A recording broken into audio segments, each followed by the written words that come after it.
a la viuda que estaría ocupado hasta el mediodía y que no podría atenderla.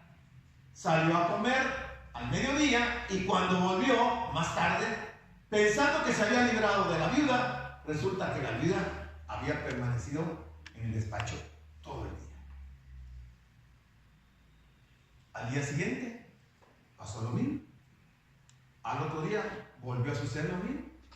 Y la viuda no dejó de asistir. Esperaba que se le hiciera justicia. Hasta que finalmente se dio cuenta que esa situación no podía continuar y que tendría que hacer algo al respecto, como una viuda. Entonces, observemos que el Señor registró lo que el juez le dijo. Se dijo a sí mismo. Es que estaba pensando en sí mismo el juez. Habrá pensado en su prestigio y en la imagen que ofrecía como juez, teniendo a aquella mujer todos los días en su oficina sin resolver su caso. Entonces dice el versículo 4. Y él, o sea, el juez, no quiso por algún tiempo, un día, 2 días, una semana, a ver, 15 días, no quiso. Pero después de esto, dijo dentro de sí: aunque ni temo a Dios, ni tengo respeto a hombre, sin embargo, porque esta viuda me es molesta, le haré justicia. No sea que viniendo de continuo, me agote la paciencia. Eso está pensando el juez. Y eso es lo que lo motiva a atender a la viuda. Es una parábola que el Señor está comentándoles a sus discípulos. La lección no es puramente material, sino que la lección tiene un trasfondo espiritual bien importante. Y estamos hablando del tema de la oración. Entonces pónganle atención, porque si no captamos el mensaje de la parábola, nos vamos a quedar pensando en un juez injusto, en una viuda que pedía justicia y hasta ahí nada más. Y nos vamos a perder lo más importante. Entonces decidió escucharla y le dijo a su secretario que la hiciese pasar y le dijo que le haría justicia. Esta fue pues la parábola. Hasta ahí el Señor les contó la parábola. Ahora escuchemos la conclusión del Señor. Que aquí viene la parte interesante. Y dijo el Señor: oí lo que dijo el juez injusto. Y es lo que está aquí anterior. Dice a sus discípulos: oigan lo que dijo el juez injusto. Algunos enseñan que esta parábola está enseñando el valor de la oración insistente hasta el extremo de causar molestia. Esta es una parábola de contraste y no de comparación. No se puede comparar. Es una parábola de contraste. O sea, el Señor está tratando de que los discípulos, a través de esta parábola, y que nosotros entendamos el contraste de lo que está ocurriendo con respecto a la oración. La parábola es una historia en la que el Señor ilustró una verdad divina. Que había 2 formas en las que Él podía hacer esto. Una era por comparación y la otra por ese contraste. Dice el versículo 7. ¿Y acaso Dios no hará justicia a sus escogidos que claman a Él día y noche? Aquí está el contraste. Uno de los contrastes. ¿Acaso Dios no hará justicia a sus escogidos que claman a Él día y noche? Yo pensaba, y hay un caso en la Biblia bien interesante. Porque uno puede presentarse delante de Dios, hacerle una petición de justicia, pero ser nosotros los agresores, no los afectados, sino que los que estamos afectando.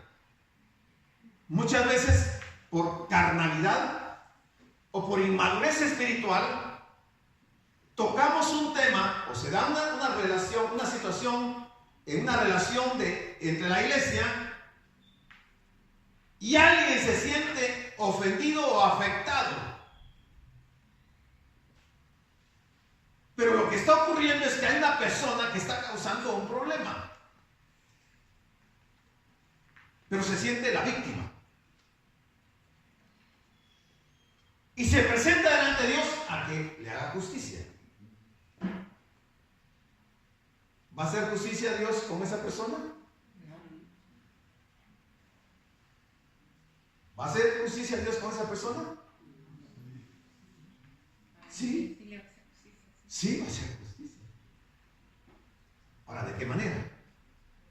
Bueno, entonces veamos este caso. En una ocasión le tocó al rey Salomón atender a dos mujeres. Una se había acostado sobre su niño y lo había matado. Cuando se da cuenta, va con la vecina y le quita a su niño y le pone el niño muerto a ella. Esto causa un problema y van delante del rey Salomón. Y ambas están reclamando al niño como hijo suyo, el niño que está vivo. Salomón observa la escena y ve a las personas y Dios le da la sabiduría para actuar. Le dice, Salomón, tráiganme una espada. Llevaron una espada, coloquen al niño ahí. Entonces, para que no haya problema, voy a partir al niño en dos y una parte para cada una de ustedes. La que era verdaderamente la madre dijo, no mates al niño, déjaselo a él. Entonces, el rey Salomón se da cuenta que la madre era esta mujer. Entonces le hizo justicia a ella y le dio el niño. ¿Cree usted que Salomón se quedó de brazos cruzados sabiendo que aquella mujer lo quiso engañar para actuar injustamente y que además era asesina, que había matado a su hijo? ¿No le hizo justicia a esa mujer? Sí. La debe haber mandado a la cárcel. La Biblia no lo dice. Pero cualquier persona que está en una posición así, digamos un juez, se da cuenta de una situación de estas, que va a dejar libre a la que asesinó a su hijo, a la que mató a su hijo y que trató de engañarlo. No, le va a hacer justicia. ¿Qué es justicia? Es darle a cada uno lo que se merece. Bueno, Dios va a hacer justicia. No hay necesidad de exponerle nuestro caso. Él lo conoce. ¿Acaso Dios no hará justicia a sus escogidos que claman a Él de día y de noche? Entonces yo puedo presentarme delante de Dios a pedir justicia para que se castigue a otra persona cuando yo soy el transgresor. Dios es justo. Dios no va a cometer semejante barbaridad. Va a hacer justicia. También le dice, ¿se tardará en responderles? Por eso es que decimos que es una parábola de contraste y no de comparación.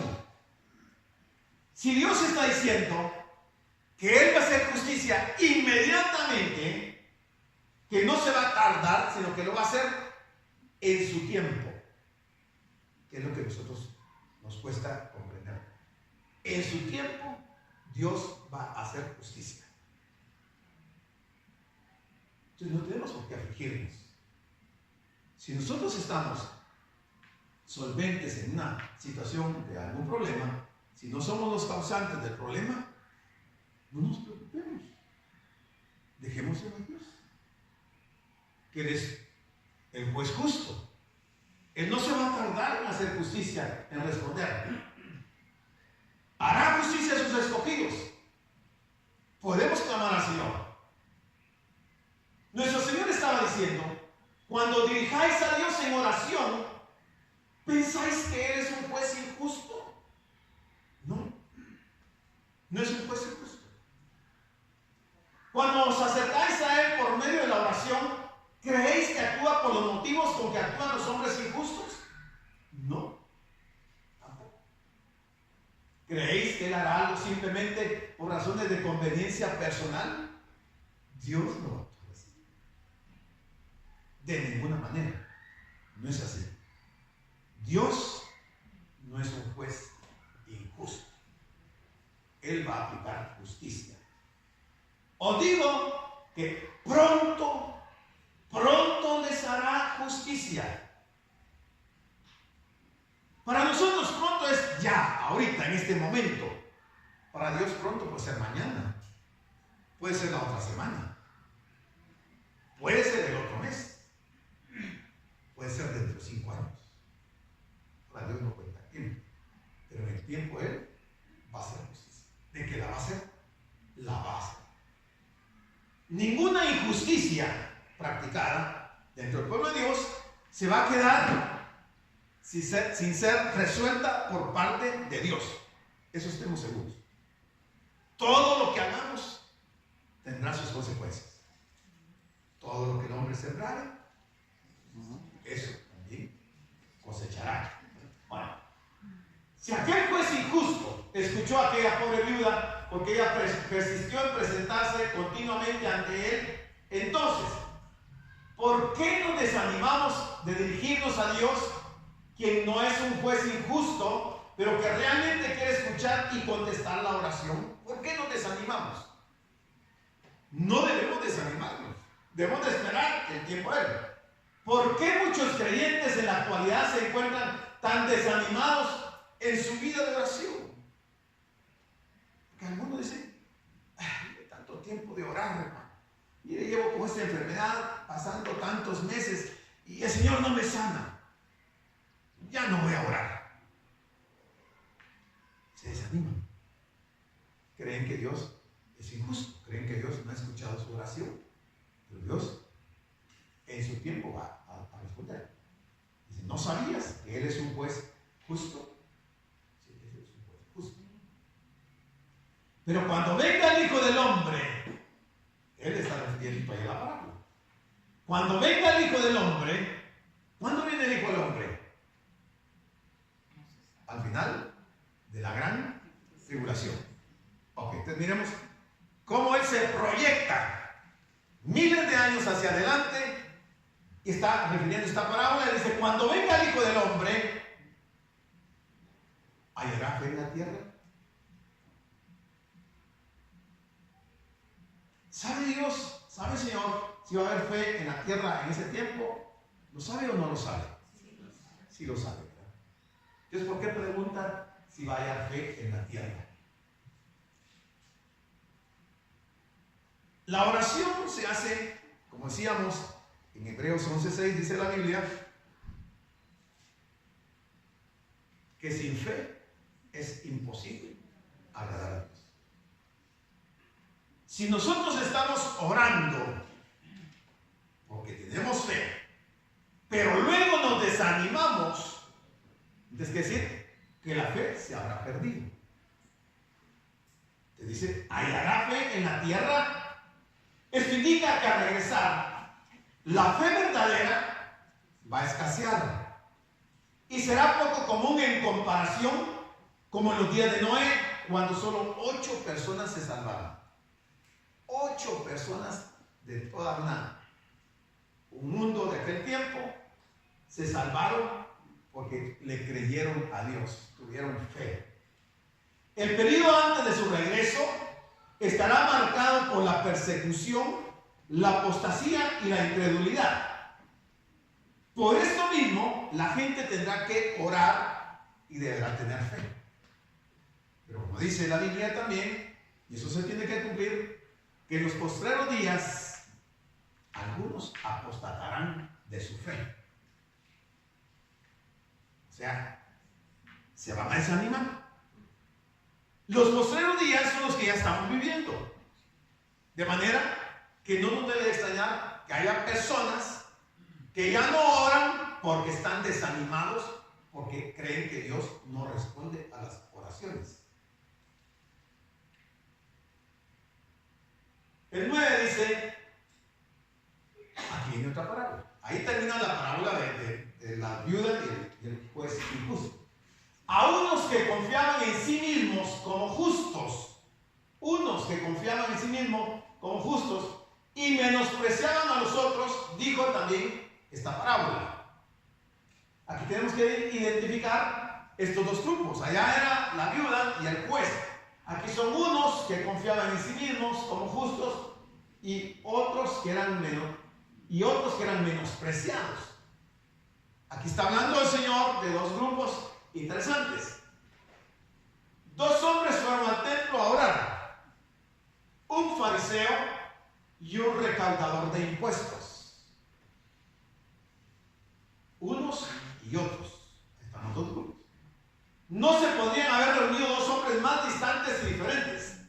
El fariseo estaba en la parte más alta de la sociedad religiosa y el publicano en la parte más baja, viviendo con valores puramente materiales. Podría suponerse que el fariseo, situado en esa altura, resultaría el más aceptable ante Dios. Así fue al templo y presentó el sacrificio.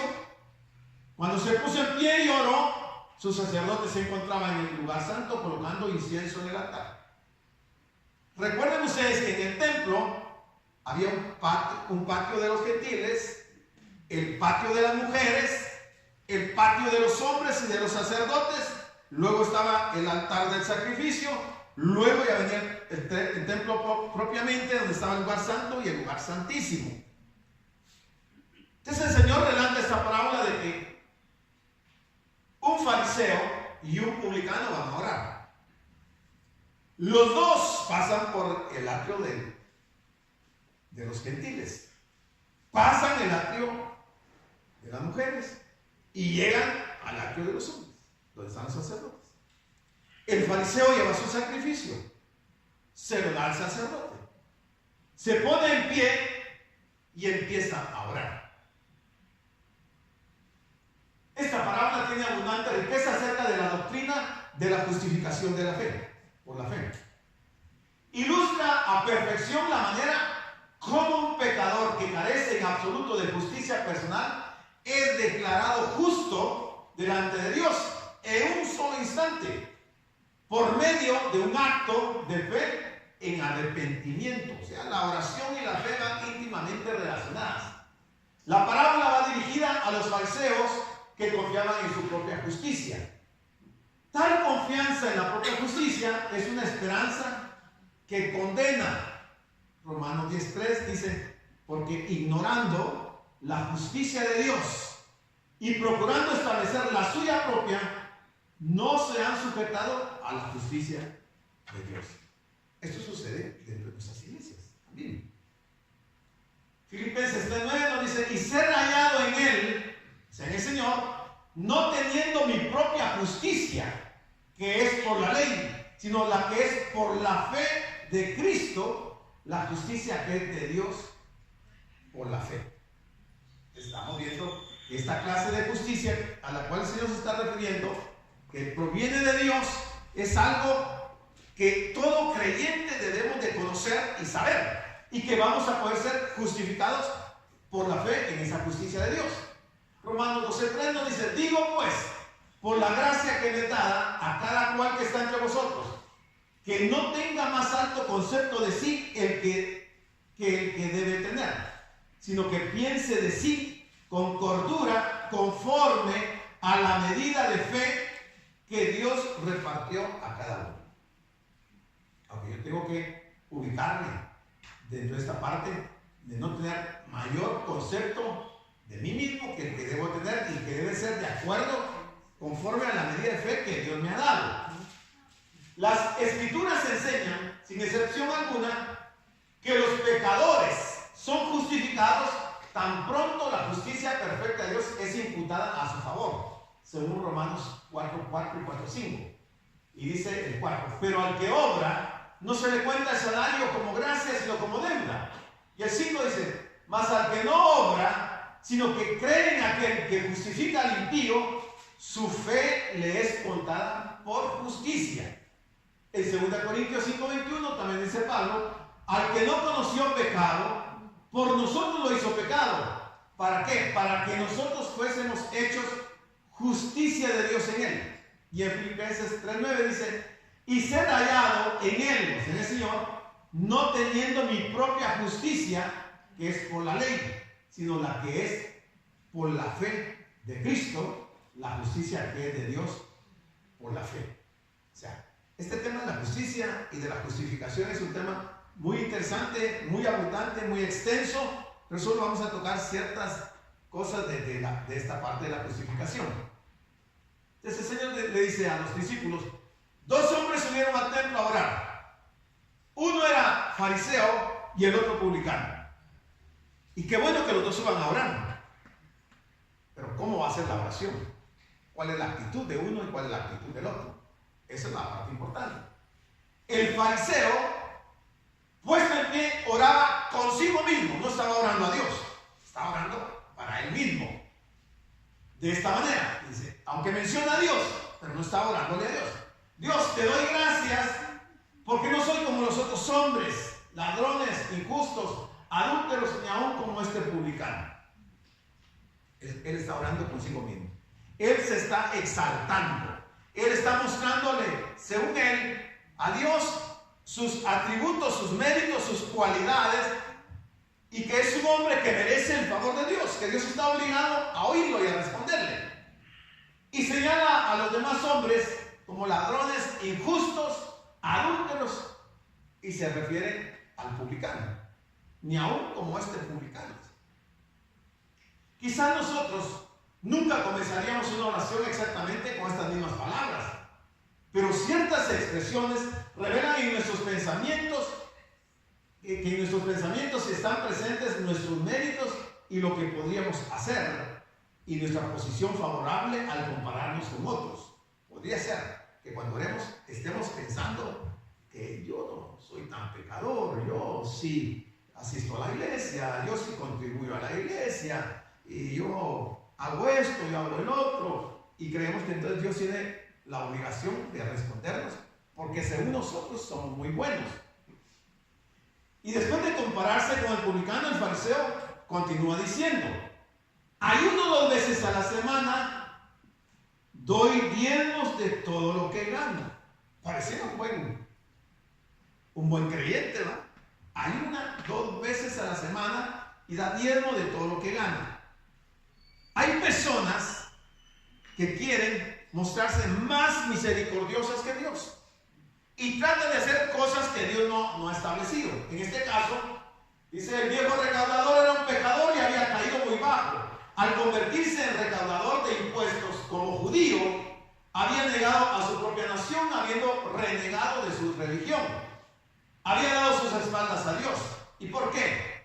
Porque había preferido una profesión lucrativa y así había podido acumular cierta riqueza. Esa era la situación del recaudador de impuestos. O sea, le interesó más la parte material, o sea, dejó su religión, se había dedicado a su profesión de recaudador de impuestos y con eso negó a su nación.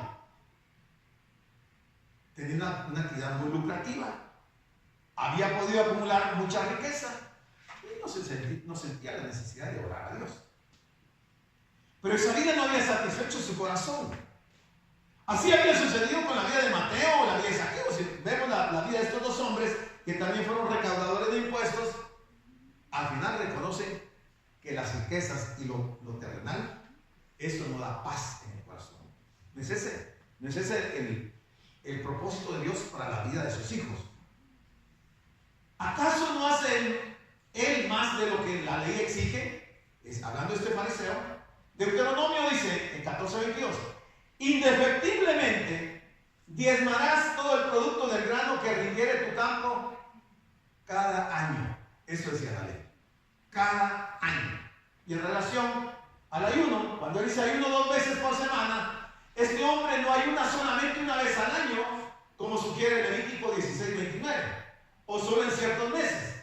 Levítico 16:29 dice, y esto tendréis por estatuto perpetuo. En el mes séptimo, en el día 10º, afligiréis vuestras almas. O sea, está diciendo que debían de ayunar el día 10 del mes séptimo una vez al año.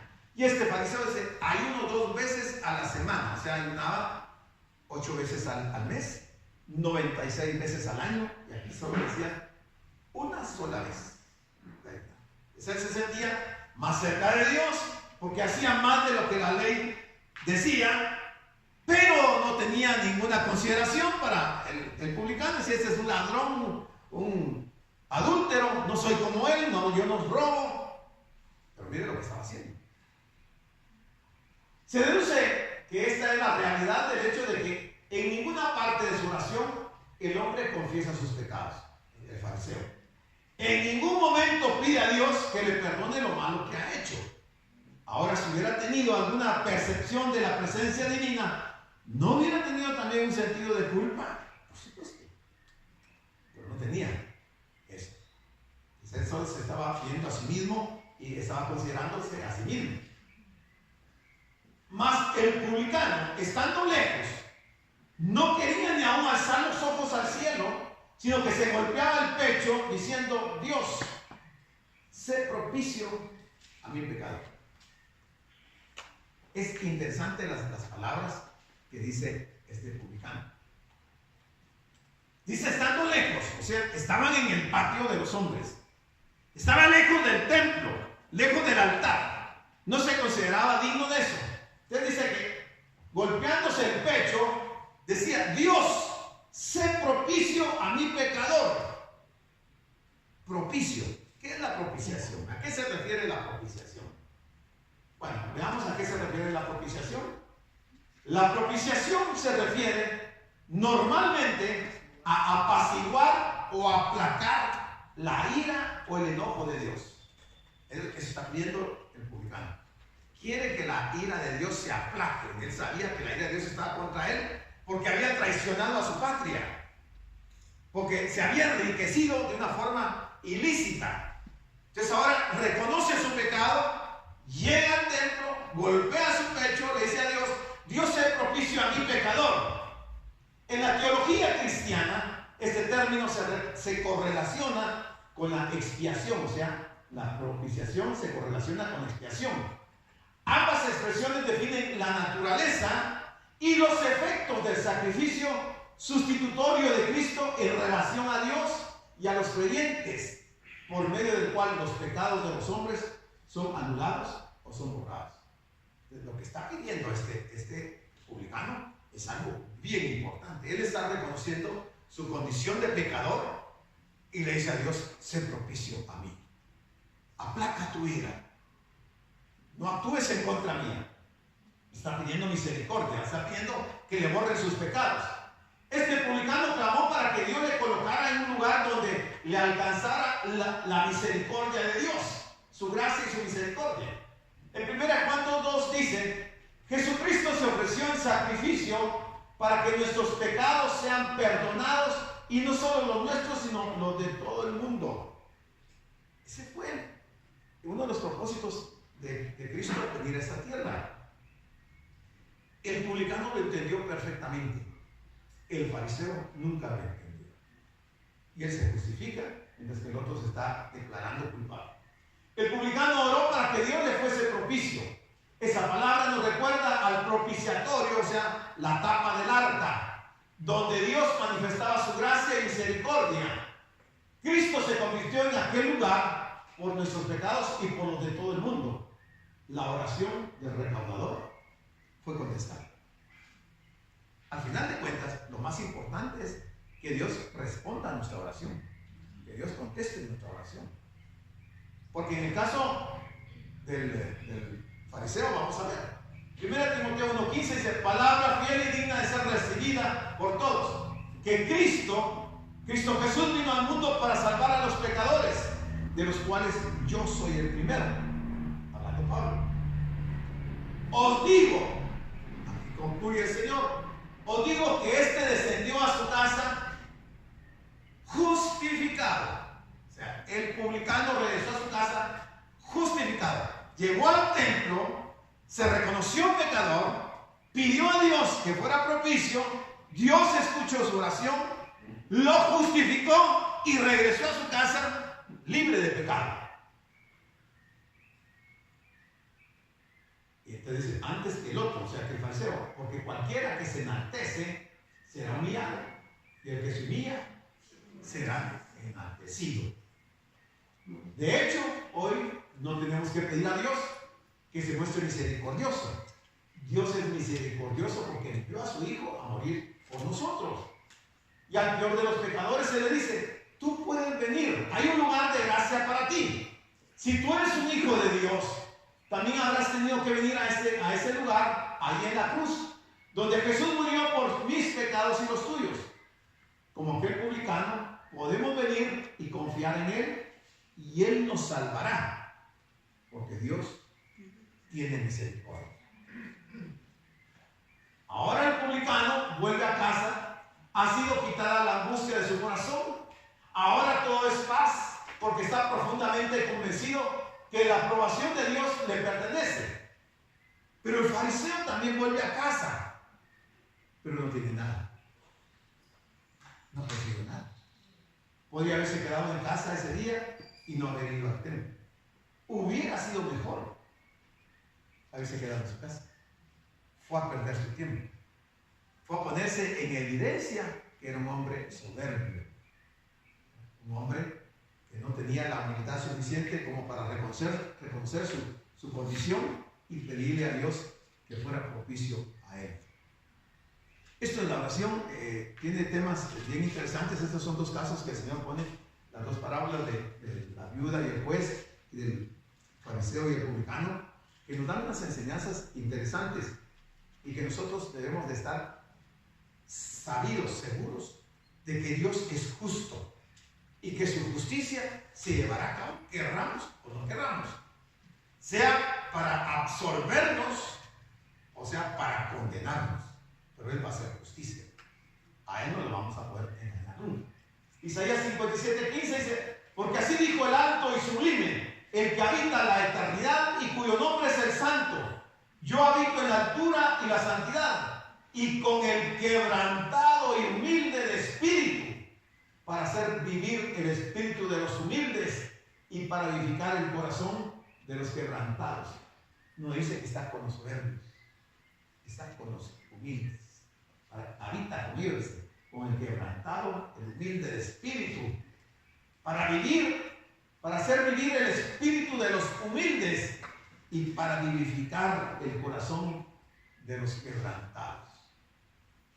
Nos vamos a quedar ahí por razones de tiempo.